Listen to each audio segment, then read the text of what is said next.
अस्सलामुअलैकुम viewers, welcome to my channel Hanna's magazine. Viewers, मैं आज आपके लिए बहुत ही इजी टॉर्टिया की रेसिपी लेके आई हूँ। वैसे तो आपने देखा होगा कि टॉर्टिया ज्यादातर मैदे से तैयार किए जाते हैं, लेकिन आप सब तो जानते ही हैं कि मैदा मैदे के लिए कितना ज्यादा खतरनाक है। सो इसलिए हमें इसको अवॉइड करना चाहिए और काफी सारे लोग इसको अवॉइड भी करते हैं। स्पेशली मैं तो मैदे की चीजें बहुत कम ही यूज करती हूँ और बहुत कम बनाती हूँ। सो आज मैं आपके लिए जो रेसिपी लेके आई हूँ वो बहुत ही सिंपल है और हर घर में मौजूद रहने वाले इंग्रेडिएंट्स के साथ बनाऊंगी, जिसमें मेन इंग्रेडिएंट है आटा। यानी कि मैं बना रही हूँ whole wheat tortilla. Daily routine में जो हम घर पे आटा यूज करते हैं उससे ये टॉर्टियाज बनाएंगे। आप इसको वाइट आटे से भी बना सकते हैं, चक्की का आटा हो, घर का जो भी नॉर्मल रूटीन में आप आटा यूज करते हैं उससे आप इजीली इसको बना सकते हैं। उसके अलावा नेक्स्ट ऑप्शन ये है कि आप आटे को और मैदे को हाफ हाफ क्वांटिटी में लेके भी बना सकते हैं, जैसे भी आपको पसंद हो और आपको सूट करे। मैं इसको कम्प्लीटली डेली रूटीन में यूज होने वाले आटे से बनाऊंगी, जो कि ऑलरेडी मेरे पास गूंदा हुआ भी मौजूद है, तो इसलिए मुझे इसको गूंदने की ज़रूरत भी नहीं है। तो अगर आपके पास ये गूंदा हुआ मौजूद नहीं है तो आप थोड़ा सा आटा ले लीजिए, उसमें थोड़ा सा नमक ऐड कीजिए और फिर उसके अंदर थोड़ा थोड़ा सा पानी ऐड करते हुए एक थोड़ी सख्त सी डो तैयार कर लीजिए। ये देखिए, जिस तरह से इस आटे को हमने बनाया है बहुत ज़्यादा सॉफ्ट नहीं है, नहीं तो ये टॉर्टियाज बनाते बनाते ही बहुत ज़्यादा ही सॉफ्ट हो जाएंगे और इनको हैंडल करना बहुत मुश्किल हो जाएगा। इसको मैं ले लूँगी और इसको यूं एक पेड़े की शेप में बना लूँगी। देखिए, एक बड़ा सा पेड़ा बनकर तैयार हो गया है। और फिर पेड़ा बनाने के बाद इसको यूं थोड़ा सा लंबा कर लेंगे। अब हम इसके इक्वल पोर्शंस बना लेंगे जितने भी आपको चाहिए। तो यहाँ पे पहले मैं मार्क्स लगा के देख लेती हूँ कि हम इसको कितने पार्ट्स में डिवाइड कर सकते हैं। तो 7 पार्ट्स में हम इसको डिवाइड कर सकते हैं। तो अब हम इसकी कटिंग कर लेंगे। आप इस कटिंग के लिए कोई भी कटर यूज़ कर सकते हैं या फिर छुरी तो हर घर में इजीली अवेलेबल होती है, इसी का यूज़ कर सकते हैं। तो यहाँ पे देखिए, हमने इसके इक्वल पोर्शंस कट कर ली हैं। अब इसका हम पेड़ा बना लेंगे। कोई भी मुश्किल नहीं है, बस इसको यूं हाथों पे गोल गोल घुमाएंगे या नॉर्मल तौर पे जैसे आप पेड़ा बनाते हैं, हर एक का डिफरेंट स्टाइल होता है, उसी तरीके से आप इसको पेड़ा बना लेंगे। छोटा सा पेड़ा बनकर तैयार हो गया है, तो इसी तरीके से हम बाकी के भी बना लेंगे। तो यहाँ पे देखिए, हमने इनको 7 पेड़ों में डिवाइड कर लिया है। अब हम जैसे नॉर्मल रूटीन में रोटी को बेलते हैं ना, बिल्कुल उसी तरीके से इसको भी बेल लेंगे। तो थोड़ा सा आटा डालते हुए अब इसको यूं बेलते जाएंगे। जहाँ पे आपको फील हो कि चिपकने लगा है तो थोड़ा सा आटा मज़ीद डस्ट कर लेंगे। मुझे लग रहा है कि ये ज़्यादा ही छोटा बनकर तैयार हुआ है, सो बाकी के पेड़ों में भी थोड़ा थोड़ा सा आटा सारे पेड़ों के साथ शामिल करती जाऊंगी ताकि ये थोड़ी से साइज़ में बड़ी हो सके। गूंदा हुआ आटा मौजूद हो तो फिर तो कोई मसला नहीं होता ना, ये आटा ऐड करने से कोई भी मसला नहीं होगा। हमारे पेड़े बिल्कुल भी ख़राब नहीं होंगे। जब हम इसकी रोटी बनाएंगे ना तो ये बिल्कुल आम रोटी की तरह ही बनेंगे। बस हम थोड़ा सा प्रेस करके इनको इसमें शामिल कर देंगे। कितना इजीली पेड़े जो हैं वो बड़े हो चुके हैं। तो अब हम बिल्कुल इसी तरीके से एक दूसरा पेड़ा ले लेंगे और टॉर्टिया बना लेंगे। ड्राई आटे में डिप करते हुए इसको आम रोटी की तरह फ्लैट कर लेंगे। यहाँ पे देखिए, हमने इसको भी बिल्कुल फ्लैट कर लिया है और मैं आपको इसकी थिकनेस चेक करवाती हूँ। ये देखिए, बिल्कुल भी ये थिक नहीं है, बिल्कुल थिन इसको हमने बेल लिया है। इसी तरीके से हम बाकी की सारी भी तैयार कर लेंगे। मैंने जो टॉर्टियाज बनाई हैं वो साइज़ में थोड़ी छोटी हैं। आप साइज़ अपनी चॉइस के अकॉर्डिंग कम या ज़्यादा रख सकते हैं। तो अब हम इनकी कुकिंग की जानिब बढ़ेंगे। यहाँ पे हमने बिल्कुल लो फ्लेम पे पैन चूल्हे पे रख दिया है। पैन के हल्का सा गर्म होते ही एक एक ये रोटी हम उठाएंगे और यूं पैन में रखते जाएंगे। हमने इसको ज़्यादा कुक नहीं करना, मतलब जिस तरह से कच्ची पक्की सी रोटी होती है ना, बिल्कुल उस तरीके से उतना सा ही हम इसको कुक करेंगे।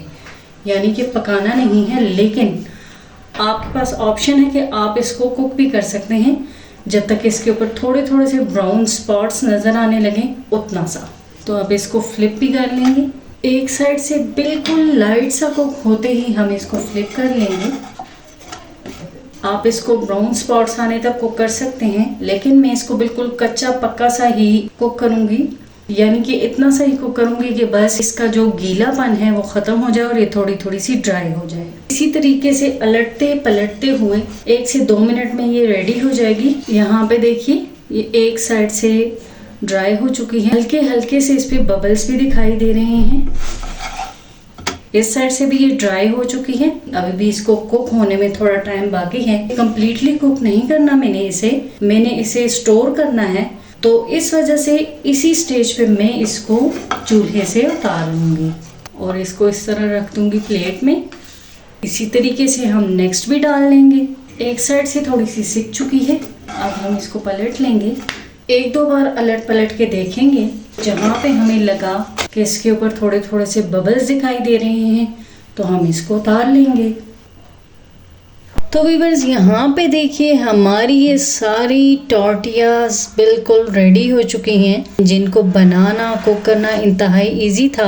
मैंने इनको थोड़ा फैला के रख दिया है। देखिए इनका फूल बना हुआ है, कितना ज़बरदस्त लग रहा है ना, ये बहुत ही प्यारी लग रही हैं ये।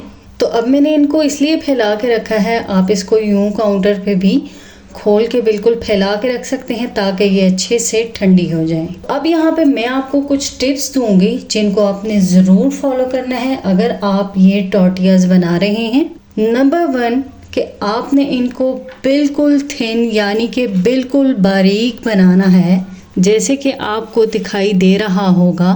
बिल्कुल आपने इसी तरीके से इनको पतला बेल लेना है।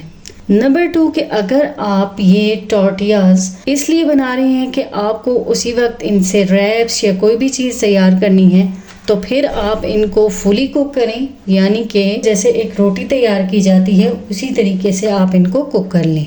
लेकिन अगर आपको मेरी तरह से इनको स्टोर करना है तो फिर आप मेरे वाले तरीके को फॉलो करेंगे और इनको कम्प्लीटली कुक नहीं करेंगे। नंबर 3 अगर आपने इनको स्टोर करना है तो फिर आपको इस चीज़ को भी ध्यान में रखना होगा कि इनको अच्छे से ठंडा कर लेंगे, तो फिर ही आप इन पे नेक्स्ट स्टेप करेंगे। क्योंकि अगर आप इनको गर्मा गर्म चूल्हे से उतारते ही रैप करके रख देंगे तो इनसे मॉइस्चर रिलीज होता है, तो फिर ये रोटियां ख़राब हो सकती हैं और ये बिल्कुल भी ज़्यादा टाइम के लिए नहीं रहेंगी।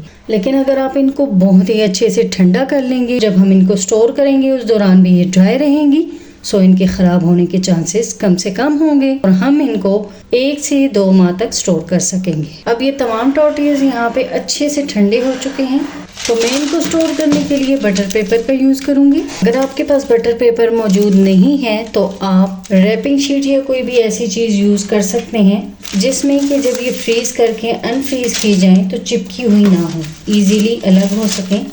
इस तरीके से ऊपर नीचे रखते हुए मैं इन तमाम को कवर कर लूँगी। तो यहाँ पे देखिए तमाम रोटियों को मैंने बटर पेपर रखते हुए यूँ ऊपर नीचे रख दिया है।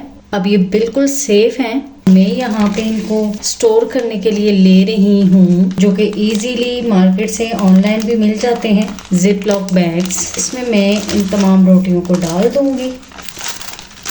देखिए इजीली ये इस बैग में आ चुकी हैं और फिर इसको बंद कर देंगे। तो यहाँ पे देखिए हमारी रोटियाँ, हमारी टॉर्टियाज बिल्कुल रेडी हो चुकी हैं स्टोर करने के लिए। अब सवाल यहाँ पे ये पैदा होता है कि how to use and where I use. तो मैं आपको यहाँ पे बहुत ही इजी वे में समझाऊंगी कि आप इनको कहाँ कहाँ यूज़ कर सकते हैं और किस तरीके से आप इसको यूज़ करेंगे। तो सबसे पहले ये है कि जब आप इनको यूज़ करने लगें तो उससे पहले आप इनको अनफ्रीज़ कर लें थोड़े टाइम के लिए, और जब आप इनको कुक करने लगेंगे तो हो सकता है कि ये टूट जाएं। तो उसके लिए आप कोई भी रुमाल ले लीजिए, किचन टॉवल ले लीजिए, उसको पानी में डिप करके अच्छे से निचोड़ लीजिए ताकि उसमें पानी ना रहे, बस सिर्फ उसके अंदर नमी मौजूद हो। तो 1 बाय 1 उस रुमाल को इन रोटियों के ऊपर रखते जाइए ताकि इनमें थोड़ी सी नमी आ जाए। सेकंड ये है कि अगर आप ये वाला प्रोसेस नहीं करना चाहते तो आप इस पे बहुत ही लाइट सा स्प्रे कर दीजिए। अगर आप ये भी नहीं करना चाहते तो फिर हाथ को गीला करके इन रोटियों के ऊपर हल्का हल्का दोनों तरफ फेर लीजिए। क्योंकि ये रोटियां इंतहाई लाइट वेट और बहुत ही थिन हैं, तो इस वजह से ये बहुत नाजुक हैं, ये जल्दी टूट सकती हैं। इसलिए इनको हम ज़्यादा पानी में डिप नहीं करेंगे, हल्का सा इनको मॉइस्चर देंगे बस, और फिर इजीली आप इनको कुक कर सकते हैं। अब ये है कि आप इनको कहाँ कहाँ यूज़ कर सकते हैं, तो आप इनसे डिफरेंट टाइप्स के रैप्स बना सकते हैं। उसके अलावा ब्रेकफास्ट में इसका पराठा बना सकते हैं। डिफरेंट टाइप्स के सैलेड्स के ऊपर क्रिस्पी रोटी बना के भी स्प्रिंकल कर सकते हैं। आप इससे मसाला रोटी भी बना सकते हैं, यानी कि डिफरेंट वेरिएशंस करके आप इनको एंजॉय कर सकते हैं। बस कुछ चीज़ें हैं जो कि इनकी मेकिंग के दौरान आपको टिप्स को आपको फॉलो करना होगा, तो इस तरीके से आप बेहतरीन टॉर्टियाज बना सकेंगे। तो व्यूअर्स, मेरी हमेशा से यही कोशिश होती है कि मैं इजी से इजी रेसिपी लेके आऊं जो आपके जेब पे भारी भी ना हो और आपका वक्त भी कम से कम लगे। मुझे उम्मीद है कि आपको मेरी आज की ये रेसिपी बहुत पसंद आई होगी, जो कि एक no oil guilt free recipe है, क्योंकि इसके अंदर किसी किस्म का कोई ऑयल यूज नहीं किया गया, कोई मैदा यूज नहीं किया गया, तो इसलिए ये 100% प्योर और हेल्दी रेसिपी है। तो मेरी इस रेसिपी को ज़रूर से ट्राई कीजिएगा और कमेंट्स में शेयर कीजिएगा कि आपको मेरी आज की ये रेसिपी कैसी लगी और आप मुझे कहाँ के सिटी से देख रहे हैं। इसी के साथ मुझे दीजिए इजाज़त। नेक्स्ट हाजिर होंगी फिर किसी ज़बरदस्त सी हेल्दी रेसिपी के साथ। तब तक के लिए अल्लाह हाफिज़ एंड बाय बाय।